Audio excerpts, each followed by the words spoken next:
யாரிடத்திலும் ஹெல்ப் கேட்காத. ஒன்னு 2 பேர் தான் இருக்கிறாங்களே, அம்மா அப்பா அண்ட் டீச்சர்ஸ், அவங்க போதுமானவர்கள் நமக்கு.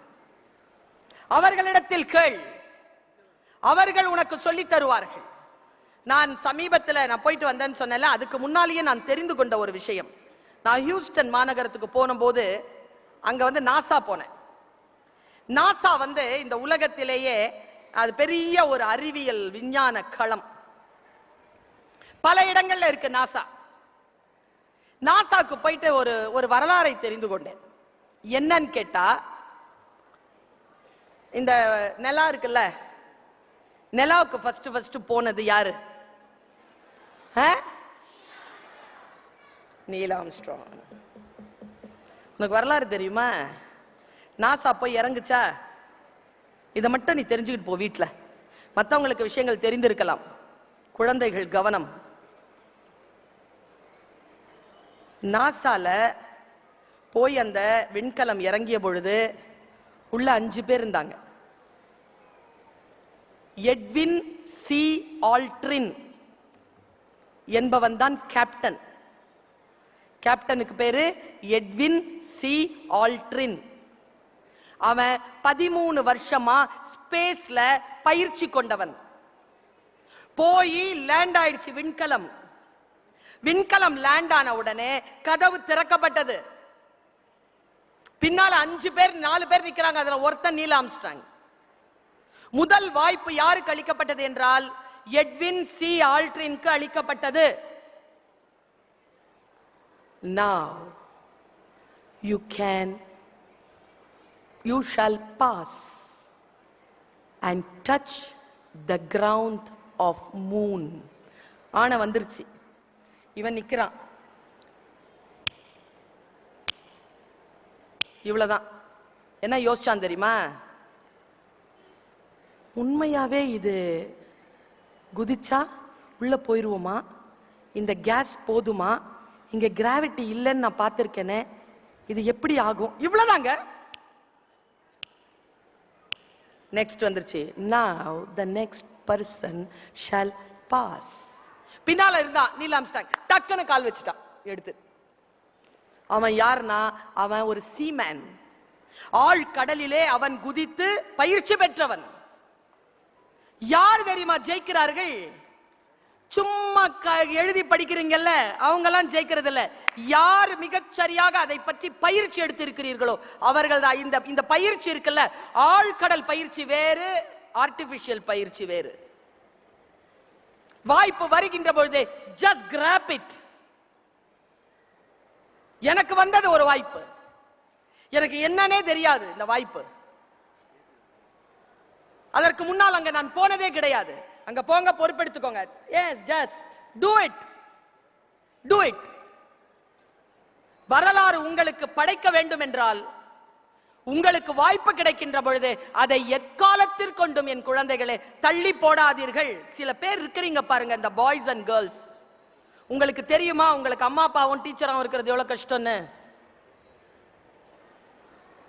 ரொம்ப சிரமம், ரொம்ப ரொம்ப கஷ்டம். தாய் தந்தையரை பற்றி யாரிடமும் குறை சொல்லாதே, அவர்களிடத்தில் எந்த ஒரு ஆலோசனையும் பெறாதே. நான் பொதுமக்களுக்கு சொல்லுகிறேன், உங்களுடைய கணவன் மனைவி யாரை பற்றியும் 3வது நபரிடத்தில், குழந்தைகளை பற்றி 3வது நபரிடத்தில் கம்ப்ளைண்ட் பண்ணாதீங்க. கம்ப்ளைண்ட் பண்ணா என்ன நடக்குது தெரியுமா? நம் மீது கொண்ட அன்பினால் அவர்கள் ஆலோசனை தருவார்கள், அதில் குடும்பம் பிரிந்து போகும். அது அம்மாவா இருக்கட்டும், தங்கச்சியா இருக்கட்டும், அண்ணனா இருக்கட்டும். கணவன் மனைவி நடுவுல யாருமே வரக்கூடாது, குழந்தை கூட வரக்கூடாது. இந்த அம்மா அப்பா இருக்கிறீங்கல்ல, இந்த குழந்தைகளுக்கு 3 பரிசு தர முடியும். நீங்கள் இவ்வளவு வெளிப்படையாக நான் சொல்லுகிறேன் என்றால் அதற்குள் ஒரு சூட்சுமம் மறைந்திருக்கிறது. 3 பரிசுகள் தான் நீங்கள் தர முடியும். முதல் பரிசு குழந்தைகளுக்கு தருவது. நான் சொல்லுவதில் யாரேனும் மன வருத்தப்படும்படியான நிகழ்ச்சிகள் உங்கள் வாழ்க்கையில் நடந்திருந்தால் நான் அதற்கு மன்னிப்பு கேட்டுக்கொள்கிறேன், பொறுத்தருள்கள். ஆனா ஒழுங்கா இருக்கிற ஃபேமிலி இருக்குல்ல, இயற்கையால் ஆசீர்வதிக்கப்பட்ட ஃபேமிலி இருக்குல்ல, சில நஷ்டங்கள் ஏற்படாத ஃபேமிலி இருக்குல்ல, அவங்களுக்கு சொல்றேன், இந்த குழந்தைகளுக்கு தாய் தந்தையர் கொடுக்கின்ற முதல் பரிசு அம்மாவும் அப்பாவும் சேர்ந்து இருப்பதுதான். அதை விட பெரிய பரிசை நீங்கள் குழந்தைகளுக்கு தர முடியாது. அவங்களுக்கு முன்னாக கோபமாக பேசி அவர்களுக்கு முன்னாலும் நீங்கள் ஒற்றுமையாக இல்லை என்பதனை காட்டி விடுவது போல ஒரு பயங்கரமான பயமான பாதுகாப்பு அற்ற ஒரு சூழல் ஒரு குழந்தைக்கு கிடையாது. ஒரு குழந்தையாக இருந்து நான் அதை அனுபவித்து சொல்கிறேன். இரண்டாவது, நீங்க 2 பேரும் உடல்நிலையை பார்த்துக்கோங்க, உயிரோட இருங்க தயவு செஞ்சு. இழந்தவர்களுக்கு தான் தெரியும், அப்பாவோ அம்மாவோ இல்லாத குழந்தைகளுக்கு தான் தெரியும் அது எவ்வளவு பெரிய வலி என்று. இயற்கையாக நஷ்டம் வந்தால் அது வேறு. நீங்களாக தவறான நடவடிக்கைகளில் ஈடுபட்டு, உங்க கவனமில்லாத நடவடிக்கைகளில் ஈடுபட்டு உங்கள் உடலையோ உங்கள் உயிரையோ பறிகொடுத்து விடாதீர்கள். இது நான் குழந்தைகள் சார்பாக கேட்டுக்கொள்வது. மூன்றாவது பரிசு, உங்கள் உழைப்பில் சம்பாதித்த பொருளை குழந்தைகளுக்கு பீஸா கட்டுங்க. அது ரொம்ப பெரிய விஷயம் நான் சொல்றது. ஒரு பள்ளிக்கூடத்தில் நம் குழந்தை படிக்கிறது என்றால் என் உழைப்பின் வியர்வையை நான் என் குழந்தைக்கு தருகிறேன். எங்க அம்மா ஒரு வார்த்தை சொன்னாங்க, அது சரியா அப்ப எனக்கு புரியல, அது இப்ப கூட எனக்கு புரியல. சுல்தான் எங்க வா, என்னம்மா பேச்சுக்கெல்லாம் போறியே, போக்குவரத்து கொடுப்பாங்களா உனக்கு? கொடுப்பாங்கம்மா. அது ஏதாவது நன்மை செய், யாருக்காவது ஃபீஸ் கட்டி ஏதாவது நன்மை செய். ஆனால் நீ காலேஜ்ல கிளாஸ் எடுத்து சம்பாதிக்கிறல்ல, அந்த காசுல உன் குழந்தைக்கு ஃபீஸ் கட்டு. அம்மா சொன்னாங்க, நான் கிளாஸ் எடுக்கிறேன்ல, என் கிளாஸ்ல 25 வருஷமா நான் கிளாஸ் எடுத்திருக்கேன், இது வரைக்கும் என் கிளாஸ்ல ஒரு பிள்ளை கூட ஃபெயில் ஆனது கிடையாது, ஃபெயில் ஆக விட்டது கிடையாது. அந்த பணத்தை எடுத்து என் குழந்தைக்கு ஃபீஸ் கட்டு என்றால் என் அம்மா. குழந்தைகளுக்கு இன்னொரு ஒரு விஷயம் சொல்றேங்க. அந்த மூன்றாவது பரிசு சொன்னல, அது ரொம்ப அழகான விஷயம். நீங்கள் கடனாளியாக இல்லாமல் இருப்பது. Plan your life financially. பொருளாதாரத்தில் பிளான் பண்ணுங்க. இன்றைய சூழல் மிக அற்புதமாக இருக்கு. நான் யோசிச்சு பார்க்கிறேன், என்னுடைய தாய் 10 வயது, எனக்கு ஒரு அண்ணன், ஒரு அக்கா, ஒரு தம்பி, ஒரு தங்கச்சி. இது சொல்றதுக்கெல்லாம் நான் யோசிக்கிறதே இல்லை. ஏன் தெரியுமா? இதில் உங்களுக்கு ஏதோ ஒரு நன்மை மறைந்திருக்கிறது. ஒருவேளை அது எனக்கான ஒரு வழியா இருக்கலாம், பரவாயில்ல, டீச்சர் தானே. 5 பிள்ளைங்க, அப்பாவுக்கு வேலை போயிடுச்சு, எனக்கு 10 வயசு. ரொம்ப கஷ்டப்பட்டு எங்க அம்மா வளர்க்குறாங்க. நகையெல்லாம் வித்து ஏதோ ஒரு வீடு வாங்குறாங்க, அது கூட பேங்க்ல இருக்கு. 5 ரூபாய் ஒரு நாளைக்கு கிடைச்சா போதுங்கிற நிலைமை. நான் என்னுடைய 23வது வயசுல எங்க அம்மாட்ட கேட்டேன். அந்த டைம்ல தான் கல்யாணம் ஆகிற டைம். அப்ப கேட்டேன், அம்மா காசே சம்பாதிக்காத ஒரு ஆளோட, ஆனா எங்க அப்பா எங்களுக்கு அப்படி இருந்தாருங்க, எங்க குடும்பத்துக்கு அப்படி இருந்தார் அப்பா. அப்பா அம்மாட்ட கேட்கிறேன், அம்மா காசே சம்பாதிக்கிற ஒரு ஆளை எப்படிம்மா இவ்வளவு மரியாதையா நீ நடத்துனீங்க? ஏமா டிவோர்ஸ் பண்ணலன்னு கேட்டேன். கேட்கக்கூடாது, தப்பு. ஏமா அப்பாவை நீ விவாகரத்து பண்ணல? அம்மா சொன்னாங்க, ரொம்ப அன்பானவர்மா அவரு. இன்னொன்னு, எனக்கு கணவர் அப்படிங்கிறது ஒரு பக்கம் இருக்கட்டும், என் 5 பிள்ளைகளுக்கும் தகப்பன் வேண்டும் என்பதற்காகத்தான் நான் என் குடும்பத்தை பிரிக்கவே இல்லைன்னு சொன்னாங்க. அந்த வார்த்தை இருக்குல்ல, குடும்பத்தை காத்தல். தவறுகள் செய்தாலும், பிழைகள் மலிந்திருந்தாலும், இந்த குடும்பம் என்கின்ற உறவை நிறுத்தி வைக்கக்கூடிய அம்மா அப்பாக்கள் தான் வளமையான, ஆளுமையான, தலைமை குணம் நிறைந்த குழந்தைகளை உருவாக்குகிறார்கள். இதை நான் ரொம்ப உரிமை எடுத்துக்கிட்டு உங்ககிட்ட சொல்றேன். எவ்வளவு சிக்கல் இருந்தாலும் பரவாயில்லை, குடும்பம் என்கின்ற ஒன்றை அப்படி பிடிச்சு வச்சுக்கோங்க. உங்க குழந்தைகளுக்கு சொல்றேன். இன்னும் ஒரு 5 நிமிஷத்துல என்னுடைய பேச்சு நிறைவுறும். வார்த்தைகள் என்னிலிருந்து வரவில்லை, யாரோ ஒருவர் தான், இறைவன் தான் அதை செலுத்துகிறார். 2 மரத்தை சொல்றேன் குழந்தைகளை, 2 மரம். புரியுதா நான் சொல்றது உங்களுக்கு? என் பேச்சு உங்களுக்கு புரிந்து கொண்டிருக்கிறதா? புரிந்து கொள்கிறீர்களா? நிமிர்ந்து உட்காருங்க. சந்தோஷ் குறிச்சு வச்சுக்கோங்க. 100%.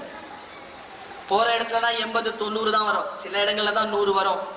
வெண்ணந்தூர்ல ஸ்ரீ வித்யா மந்திர்ல 100க்கு 100 சொன்னவுடன் நிமிர்ந்து உட்கார்ந்துருக்கு. என்ன தெரியுமா? இது ஒரு சின்ன ஜெஸ்டர் தான். சொன்னவுடன் நிமிர்ந்து உட்கார்ந்தல குழந்தை, உன் வாழ்க்கையில இப்போ ஒரு அதிசயம் நடந்திருக்கு. இருந்த இடத்துல இருந்தே 2 இன்ச் உயர்ந்திருக்க. அவ்வளவுதான். Stay alert. Always stay alert. Be aware. Be aware and stay alert. 2 மரத்தை சொல்றேன். ஒரு மரம் சந்தன மரம். இந்த சந்தன மரம் இருக்குல்ல, நீ எல்லாம் சந்தன மரம் தான். அது முக்கியமா இந்த வயதுல இருக்கிறதெல்லாம் சந்தன மரம் தான். ஏன் தெரியுமா? இந்த வயதுதான் தீமை இருக்குல்ல, கெட்டது இருக்குல்ல, அப்படி வசீகரிக்கும். கிட்ட வரும். இவங்க எல்லார்கிட்டயும் கேட்டு பாருங்க, இந்த வயதில் தான் சில தவறுகள் நடந்திருக்கும். இதை யார் காப்பாற்றிக் கொள்கிறீர்களோ அவர்கள், அப்பா சொல்வார், तारीख ने माजी के वो दौर भी देखे हैं, लम्हों ने खता की थी, सदियों ने सजा पाई. என்ன அர்த்தம் தெரியுமா? காலம் என்கின்ற அந்த கேலண்டர் இருக்குல்ல, அது சில ரகசியங்களை பொத்தி வைத்திருக்கிறது. வினாடிகள் தான் தவறிழைக்கின்றன, தண்டனையோ யுகங்களுக்கு கிடைக்கிறது. யுகங்களுக்கு கிடைக்கும் நீ செய்கின்ற ஒரு வினாடி தண்டனை.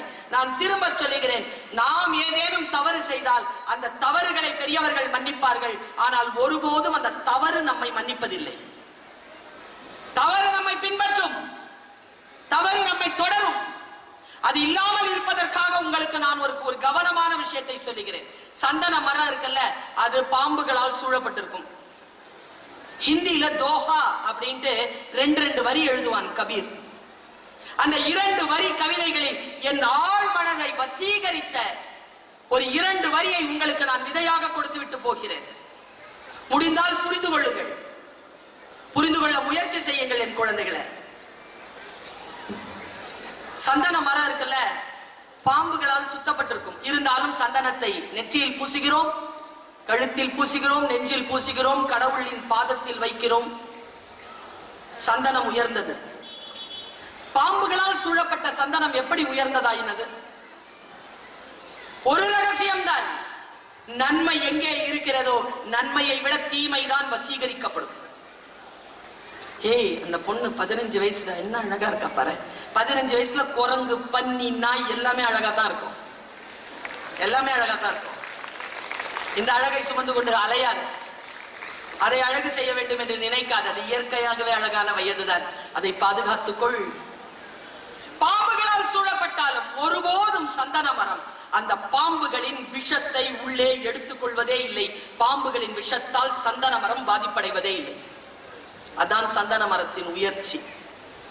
உன்னை சுற்றி இருக்கின்றவர்கள் போதையாக இருப்பார்கள், உன்னை சுற்றி இருக்கின்றவர்கள் தவறான நடவடிக்கையில் இருப்பார்கள், உன்னை சுற்றி இருக்கின்றவர்கள் பணத்தை போட்டு பெரிய பெரிய கேட்ஜெட்ஸ் வாங்கிட்டு வருவாங்க, உன்னை சுற்றி இருக்கின்றவர்கள் பணத்தை கையில் வைத்திருப்பார்கள், காலில போட்டிருக்கக்கூடிய செருப்பு கூட அவ்வளவு உயர்ந்ததா இருக்கும், கையில வச்சிருக்கக்கூடிய சாப்பாடு கூட அந்த அளவுக்கு உயர்ந்ததா இருக்கும். ஆனால் அது எல்லாம் உன்னை வசீகரிக்க கூடாது. ஏனென்றால் அதனால் நீ எந்த தவறையும் இழைத்து விடக் கூடாது என்பதில் கவனம் வை. என் அம்மா எனக்கு சொல்லி கொடுத்த பாட்டு 15 வயசுலங்க, எனக்கு தெரியாதுங்க, ஏதாவது ஒரு பொருள் பார்த்தா ஆசையா இருக்குங்க. என்ன செய்யறது, அந்த வயசு அப்படி. ஒரே வார்த்தை தான் இங்க வந்து உட்காந்துச்சு. அந்த வார்த்தை என் பேக் கார்ல தான் இருக்கு, என் கார் தான். அந்த பேக்ல இருக்கிற பணத்துல நான் இப்படி பார்த்தேன்னா எந்த பொருளையும் வாங்குவேன், உழைப்பினால் வந்த பணம். ஒரு விஷயம் சொல்லவா, எங்க அம்மா எனக்கு சொன்னது, திருடாதே பாப்பா, திருடாதே, வறுமை நிலைக்கு பயந்து விடாதே, திறமை இருக்கு மறந்து விடாதே, திருடாதே பாப்பா. என்ன வார்த்தை தெரியுமா அது? எனக்கு நானே self respect, self discipline. Sir சொன்னார்ல, பாராளுமன்ற உறுப்பினர் ஐயா சொன்னார்ல, ஒழுக்கம். ஒழுக்கம்ன்றது வேற எதுவுமே கிடையாது குழந்தைகளை. தொடர்ந்து ஒழுகுவது. சொட்டிட்டே இருந்தா அது சொட்டுதுப்பாங்க, தொடர்ந்து சொட்டுச்சுன்னா அதுக்கு ஒழுக்கம்னு பேரு. அதுல 2 வகை இருக்கு, தீ ஒழுக்கம் இருக்கு, நல்லொழுக்கம் இருக்கு. எதை நீ தொடர்ந்து ஒழுகுகிறாயோ அது உன் ஒழுக்கம். நல்லதை ஒழுகு. ஒரு மரம் சொல்லிட்டேனா இன்னொரு மரம் சொல்லிட்டு நான் இடம் சாருகிறேன். என் பாட்டி சொன்ன மரம், உன் வயதை விட ஒரு 4-5 வயது குறைச்சல். இங்க வா அப்படின்னு கதை சொல்லுவா எங்க பாட்டி. இங்க வா. ஒருத்தன் பாலைவனத்துல நடந்து போயிட்டே இருந்தானா, அவனுக்கு பசிச்சுதான். ஐயோ நல்ல பிரியாணி இருந்தா நல்லா, நான் பிரியாணி பிரியை சார், ரொம்ப பிரியாணி பிடிக்கும். மீசாப்பேட்டை, ராயப்பேட்டை முஸ்லிம் ஃபேமிலி, வாழ்ந்தாலும் தாழ்ந்தாலும் பிரியாணி பிரியாணி பிரியாணி மயம் ரொம்ப பிடிக்கும். எங்க அம்மா அவ்வளவு அழகா செய்வாங்க. பிரியாணி வந்துருச்சு, சாப்பிட்டான். தண்ணி தாகனா, தண்ணி ஓடுது, தண்ணி எடுத்து குடிச்சான். கை கால்லாம் வலிக்குதேன்னா கட்டில் வந்துருச்சு, படுத்துட்டான். கால்லாம் வலிக்குதேன்னா தேவதைகள் வந்துட்டாங்க, கால் அமைக்க. பாவி பையன் இந்த டயர்ட்ல எழுந்திருச்சு ஐஸ்கிரீம் கேட்கறான். ஐஸ்கிரீம் அப்படி ஐஸ்கிரீம் வந்துருச்சு. சாப்பிட்டான் பாருங்க, தூங்கிட்டான். முழிச்சு பார்த்தா நட்ட நடு காட்டுல தன்னன் தனியா ஹான்னு கிடக்குறான். முழிச்சு பார்த்துட்டு ஐயோ தனியா இருக்கிறோமே, நாய் நரி வந்துருச்சுன்னா நாய் நரி வந்துருச்சு, ஐயோ என்ன சாப்பிட்டுருச்சுன்னா சாப்பிட்டுருச்சு. அம்மாமா கதையை முடிச்சுட்டா. நான் அம்மாமாவே பாக்குறேன். என்ன அம்மா, நான் கதை அவ்வளவுதான். நாய் நரி சாப்பிட்டுருச்சா, பேய் பிசாசு சாப்பிட்டுருச்சு. எப்படி அம்மாமா? அவன் நின்று இருந்தது கற்பக மரம். எது நினைச்சாலும் அது அவனுக்கு தரும். பசினா பிரியாணி நினைச்சா பிரியாணி வந்துருச்சு, தண்ணி நினைச்சா தண்ணி வந்துருச்சு, கட்டில் நினைச்சா கட்டில் வந்துருச்சு, கால் கை அமுக்கிறதுக்கு தேவதைகள் தான் நல்லா இருக்குமே நினைச்சா அவங்க வந்துட்டாங்க, ஐஸ்கிரீம் நினைச்சா எல்லாம் வந்துருச்சு, நாய் நரி நினைச்சா அதுவும் வந்தது, பேய் பிசாசு நினைச்சா அதுவும் வந்தது, அடிச்சு சாப்பிடுவா நினைச்சா சாப்பிடுச்சு. நான் எங்க அம்மாமாவை கேட்டேன், அம்மாமா அந்த மரம் எங்க இருக்கு சொல்லு, அட்ரஸ் தான், நான் போகணும். எங்க அம்மாமா சொன்ன பதில் தான் உங்க எல்லாருக்குமான பதில். அம்மாமா சொல்லிச்சு, அந்த மாதிரி ஒரு மரம் இன்னைக்கு எங்க இருக்குன்னு எனக்கு தெரியாது சுல்தானா, ஆனா ஒண்ணு சொல்றேன், ஒரு குழந்தை பிறக்குதுல்ல, அந்த குழந்தைக்கு மனம் என்கின்ற ஒன்று வளர்வதே கற்பக மரம் தான். அது என்ன நினைக்கிறதோ அது அதற்கு தரும். உயர்ந்ததை நினை, உயர்ந்ததை நினை, உயர்வு உனக்கு வந்து சேரும். சத்துணவு சாப்பிட்டு விட்டு மாநகராட்சி பள்ளிக்கூடத்தில் படித்த பிள்ளை நான். இன்றைக்கு இந்த நிலையில் இருக்கிறேன். 32 நாடுகளுக்கு சென்று வந்திருக்கிறேன். ஒரு டிக்கெட்டை கூட சொந்த செலவுல வாங்கினதில்லை.